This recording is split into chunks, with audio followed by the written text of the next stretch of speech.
Hello everyone, I am Dr. Sanjana VB from SIAHMSR Academy.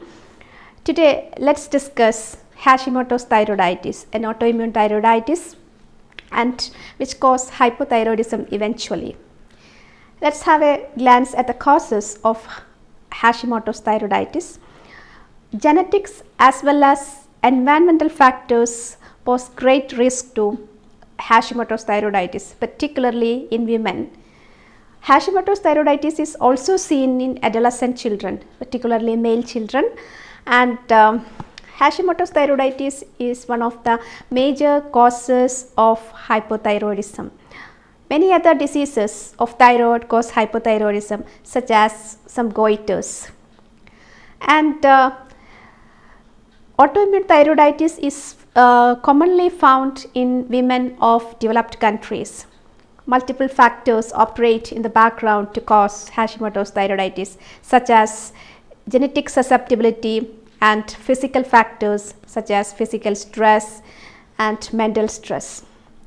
Because the autoimmune trigger is often related to stressors, and Hashimoto's thyroiditis causes a myriad of symptoms. It is very important to know these symptoms to assess the occurrence of disease in women, particularly women. It can occur in men also. However, Hashimoto's thyroiditis has a predilection in women. Okay, and the common symptoms include weight gain, pedal edema, hair loss, dryness of skin, constipation, and menstrual irregularities. It causes exertional dyspnea, breathlessness on walking a few steps. It causes slow pulse. Hashimoto's thyroiditis is associated with high BP in some people. The disease eventually causes low thyroxine hormone production, that is hypothyroidism. In this case, TSH will be elevated, thyroid stimulating hormone from pituitary will be elevated because T3, T4 production will be low. There is a feedback mechanism between these hormones. So, T3, T4 will be low in hypothyroidism and TSH will be elevated. But Hashimoto's thyroiditis has three phases. In the first phase, there will be hypothyroidism, and it will be followed by normal thyroid status or euthyroidism. In hypothyroidism, the T3, T4 hormone production decreases. In the initial stages, it is characterized by high T3, T4 production and TSH will be low, and later it will be normalized. After that, fibrosis starts within the gland due to the attack of TPO antibodies as well as TG, thyroglobulin antibodies, and these antibodies cause destruction of thyroid gland causing fibrosis, and hence thyroid cells fails to produce thyroxine hormone. That is the pathology in Hashimoto's thyroiditis. This is the mechanism which cause Hashimoto's thyroiditis and eventually hypothyroidism or low production of thyroxine hormones and or underactive thyroid, we can call it so, and thyroid hormone status will be hyper in the beginning. In that stage, it is very important to assess the anti-TPO antibody titer to diagnose the disease, and T3, T4 will be normal after this period, and in that case also it is very difficult to diagnose Hashimoto's thyroiditis. Usually cases are missed in this period. There will be symptoms to the patient. So, it is very important to check for anti-TPO antibody titer if the patient is symptomatic. Okay? And the hypothyroidism stage is characterized by all these symptoms. There will be a spectrum of symptoms. It is a disease with multiple symptoms, and it is not necessary that all symptoms will be present in the same patient. Sometimes it will be a simple depression or an anxiety and or a thyroid swelling. Thyroid swelling may be absent also. There will not be any palpable swelling, and the symptoms may be dry skin, simple hair loss, sometimes female pattern type alopecia or baldness in women, and it may cause menstrual irregularities, and all the symptoms may not be present in the same patient, and hypothyroidism will have multiple manifestations, and in the long run, after so many years, the patient may suffer from overt hypothyroidism, that is underactive thyroid which fails to produce thyroxine hormone, and the patient may present with the symptoms of myxedema, that is full blown hypothyroidism. In this case, there will be intense fibrosis of the gland, and gland fails to produce thyroxine hormones, and in that case hormonal replacement therapy may be necessary.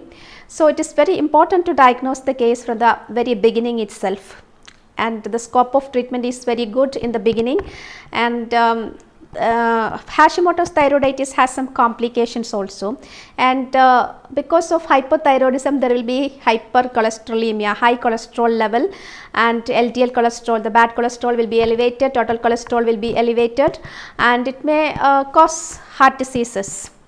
High levels of bad cholesterol may ultimately cause heart diseases, and there will be problems with respiration also, and it may cause problems with menstruation, fertility, sex drive, etc. There will be low libido, and Hashimoto's thyroiditis may cause congestive heart failure if it is left untreated, because hypothyroidism may cause congestive heart failure in the end. And Hashimoto's thyroiditis has other complications also, dryness of skin and hair loss. All these are the complications, because total loss of hair, baldness is a cause of depression, and Hashimoto's thyroiditis may also cause depression, particularly in adolescent children. In most of the cases I have treated, I have seen only depression as the presenting symptom in adolescent children. Other symptoms are not manifested in the initial stages, and it may cause weight gain also. Hashimoto's thyroiditis is associated with weight gain, and it is also associated with the pedal edema. There will be swelling of feet, and this may have to be differentiated from many other diseases such as kidney diseases, liver diseases, heart diseases, etc. Usually, if the pedal edema is the presenting symptom, it has to be differentiated from all this doing renal function test, liver function test, etc. And cardiac examination is mandatory in thyroid diseases because it may present with the cardiac symptoms. And next important complication of Hashimoto's thyroiditis is its association with the other thyroid diseases. Before that, I would like to mention a few words about the treatment of Hashimoto's thyroiditis. In the initial stages, only medication is necessary. Whatever be the mode of treatment, in allopathy or in modern medicine, hormonal replacement therapy is given and anti-inflammatory drugs are given in the beginning. And in homeopathy, we give medicines. Medicines means lycopodium, iodine, calcarea carb, and spongia. All these are common medicines to use. Apart from these, many other medicines are there, and it is indicated as per the symptoms and signs manifested in the patient. And next is the association of Hashimoto's thyroiditis with other thyroid diseases. That means comorbidities of Hashimoto's thyroiditis. Hashimoto's thyroiditis may coexist with the other thyroid diseases such as follicular adenoma, follicular carcinoma, and it may coexist with the hyperthyroidism causing adenoma. That is, there will be a solitary nodule, and sometimes it may attain the capacity to produce thyroxines in huge amount, and then the patient may present with hyperthyroidism, and it is a rare occurrence, but I have seen such a patient recently. A patient having Graves' disease, and it is a confirmed case of Graves with the antibodies, and it caused Hashimoto's thyroiditis after 6 years. So, Graves' disease as well as Hashimoto's thyroiditis may coexist in the same patient.